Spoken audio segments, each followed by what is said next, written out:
Visakha steel ప్లాంట్కి తీసుకువచ్చి మనందరం ఎంతో ఆందోళన చెందాం. మనం పోరాడి తెచ్చుకున్నటువంటి స్టీల్ ప్లాంట్ ఏమవుతుందా అని. కానీ ఈ రోజున వర్మ గారి కృషి వల్ల ప్రధానమంత్రి గారు, ముఖ్యమంత్రి గారి యొక్క సహకారంతో ఆ స్టీల్ ప్లాంట్ని నిలబెట్టుకోగలిగాం. మళ్ళీ ఇవాళ అది అత్యద్భుతంగా ఇవాళ స్టీల్ ప్లాంట్ పనిచేస్తూ ఉంది. రాష్ట్రానికి గర్వకారణంగా నిలుస్తుంది. అటువంటి వ్యక్తి ఈ రోజున ఈ కార్యక్రమానికి ముఖ్య అతిథిగా రావటం నిజంగా కూడా మనందరం కూడా సంతోషించదగ్గ విషయం. మరొకసారి వారికి హృదయపూర్వక స్వాగతం పలుకుతూ వారిని మాట్లాడవలసిందిగా కోరుతున్నాం.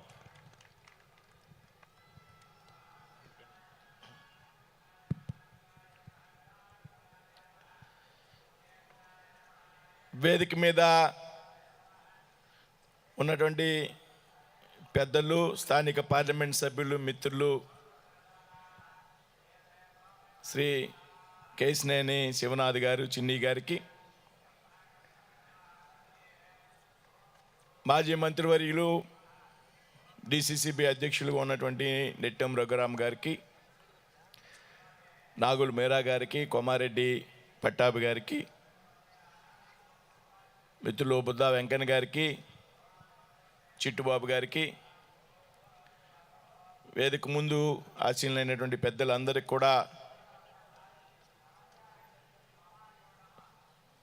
నమస్కృతులు తెలియజేస్తూ అందరికీ దసరా శుభాకాంక్షలు తెలియజేస్తూ ఉన్నాను. ఈ సందర్భంగా పెద్దలు చాలామంది మాట్లాడారు. ఇవాళ విజయవాడ చరిత్రలో మరొక అద్భుతమైనటువంటి ఘట్టానికి తెరదీసినటువంటి వ్యక్తి కేశినేని శివనాథ్ గారు. విజయవాడకి చాలా చరిత్ర ఉన్నది.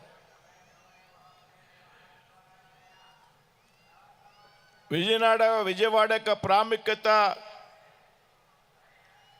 మనందరికీ కూడా తెలుసు. కృష్ణమ్మ చెంతన వెలిసినటువంటి అమ్మవారు ఈ దేశంలోనే పెద్ద ఎత్తున రాజకీయ చైతన్యం తెచ్చినటువంటి ప్రాంతంగా విజయవాడకి గతంలో పేరుంది. అయితే ఏదైతే నవరాత్రుల సందర్భంగా మన కృష్ణమ్మ చెంతన వెలిసినటువంటి అమ్మవారు మనకి ఇక్కడ ఉండగా, ఈ నవరాత్రుల సందర్భంగా వేడుక నిర్వహించడం అనేది విజయవాడలో ఎందుచేతనో ప్రారంభం కాలే. దసరా అంటే మైసూరు వెళ్ళాలి, లేకపోతే హౌరా వెళ్ళాలి.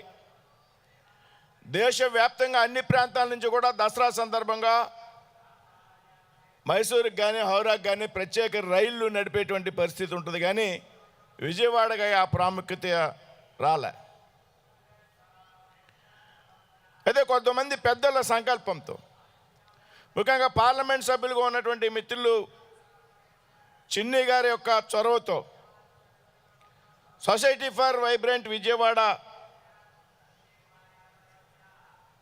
అనేటువంటి సంస్థతో రాష్ట్ర ప్రభుత్వాన్ని సమన్వయం చేస్తూ ఈ విధంగా పెద్ద ఎత్తున దసరా వేడుకల్ని నిర్వహించడం అనేది విజయవాడ చరిత్రలో మరొక మైలురాయి అనేటువంటి విషయాన్ని నేను ఈ సందర్భంగా మీ అందరికీ చెప్తున్నా.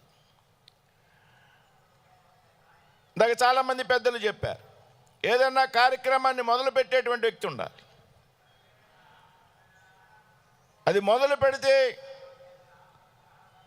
భవిష్యత్ కాలంలో అది మరింత వేగంగా ముందుకు వెళ్తుంది అనేటువంటి విషయం మనందరికీ కూడా తెలుసు. కానీ దాన్ని చొరవ తీసుకునేటువంటి వ్యక్తులు ఉండాలి. ఆ చొరవ తీసుకున్నటువంటి వ్యక్తుల్ని, ప్రముఖుల్ని అందరినీ కూడా పేరు పేరున అభినందిస్తూ ఉన్నా. ఇవాళ మనం ఇక్కడ నిర్వహించుకునేటువంటి కార్యక్రమం ఏదైతే ఉన్నదో ఇది ఒక వేడుక, ఒక పండుగగా మాత్రమే మనం భావించాల్సినటువంటి అవసరం లేదు. ఈ సందర్భంగా మన తాలూకు సంస్కృతి సాంప్రదాయాలు అవుతున్నాయో, మన యొక్క కళారూపాలు అవుతున్నాయో, వాటినన్నింటినీ కూడా మనం గుర్తు తెచ్చుకుని భవిష్యత్ తరాలకు అందించేటువంటి ఒక అతి గొప్ప మంచి ప్రయత్నం ఇది అనేటువంటి విషయంలో ఏమాత్రం కూడా సందేహం. మరుగున పడిపోతున్నటువంటి మన సంస్కృతి సాంప్రదాయం కానీ, మన కళలు కానీ ఈ విధమైనటువంటి వేడుకల ద్వారా రాబోయేటువంటి తరాలకు, రాబోయేటువంటి భవిష్యత్తు తరాలకు తెలియజెప్పేటువంటి ఒక చక్కటి ప్రయత్నం అనేటువంటి విషయాన్ని ఈ సందర్భంగా నేను గుర్తు చేస్తూ ఉన్నా. నా దగ్గరికి చిన్ని గారు వచ్చి ఆహ్వానించినప్పుడు నేను ఇది ఎలా సాధ్యమని అడిగా. 5 ప్రాంతాలు అంటున్నారు విజయవాడలో, 5 చోట్ల రకరకాల ఈవెంట్స్ అంటున్నారు. ఒక పక్కన జానపద కళలు అంటున్నారు, ఒక పక్కన సంగీతం అంటున్నారు, ఒక పక్కన గాయకుల్ని ప్రోత్సహించడం, మరొక పక్కన ఏదైతే అడ్వెంచర్ ఈవెంట్స్ని నిర్వహించడం. ఏ విధంగా సాధ్యమవుతుందంటే చాలా తక్కువ సమయంలో అనుకున్నామండి. అయినా సరే మేము సక్సెస్ఫుల్గా రన్ చేస్తాం. చాలామంది రకరకాలుగా సహకరిస్తున్నారు. దీనికి ఒక కమిటీ వేసాం. చాలామంది స్పాన్సర్స్ వాళ్ళంతటి వాళ్ళు స్వచ్ఛందంగా ముందుకు వస్తున్నారని చెప్పినటువంటి విషయం మీ అందరి ముందు ఉంచుతూ ఉన్నా.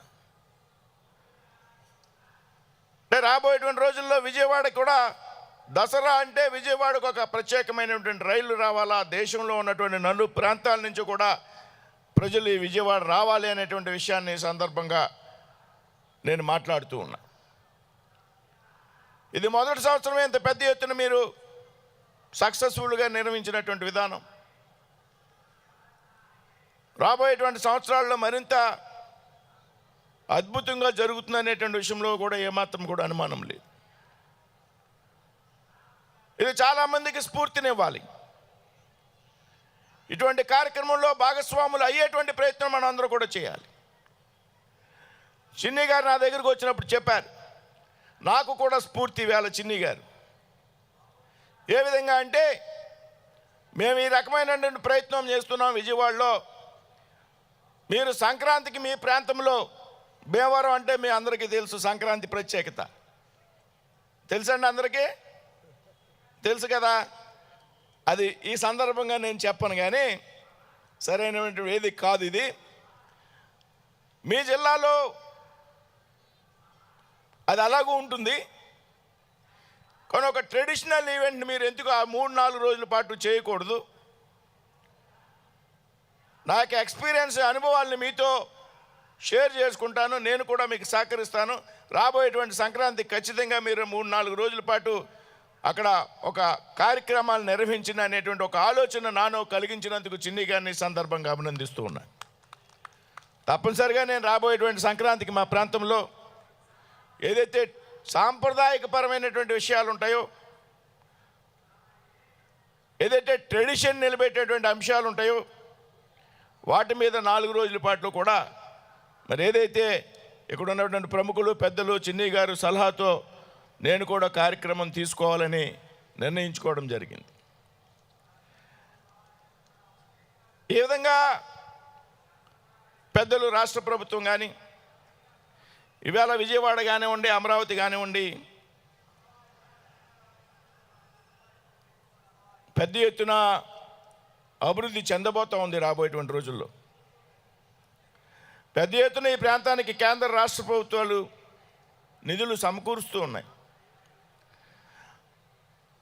ప్రధానమంత్రి నరేంద్ర మోడీ గారు తలపెట్టినటువంటి ఏదైతే వికసిత్ భారత్ ఉన్నదో, రాష్ట్ర ముఖ్యమంత్రి చంద్రబాబు నాయుడు గారు, ఉప ముఖ్యమంత్రి పవన్ కళ్యాణ్ గారు, ఓ నాయకుడు లోకేష్ గారు తలపెట్టినటువంటి వికసిత్ ఆంధ్రప్రదేశ్ ఏదైతే ఉన్నదో, దానిలో భాగంగా కూడా ఇటువంటి కార్యక్రమాలు ఈ ప్రాంతంలో పెద్ద ఎత్తున నిర్వహించాల్సినటువంటి అవసరం ఉందనేటువంటి విషయాన్ని ఈ సందర్భంగా మీ అందరి ముందు ఉంచుతున్నా. అంతేకాదు చిన్ని గారు ఇందాక చెప్పారు, 255 ఈవెంట్స్ మేము రూపకల్పన చేశాము. అద్భుతమైనటువంటి స్పందన వచ్చింది.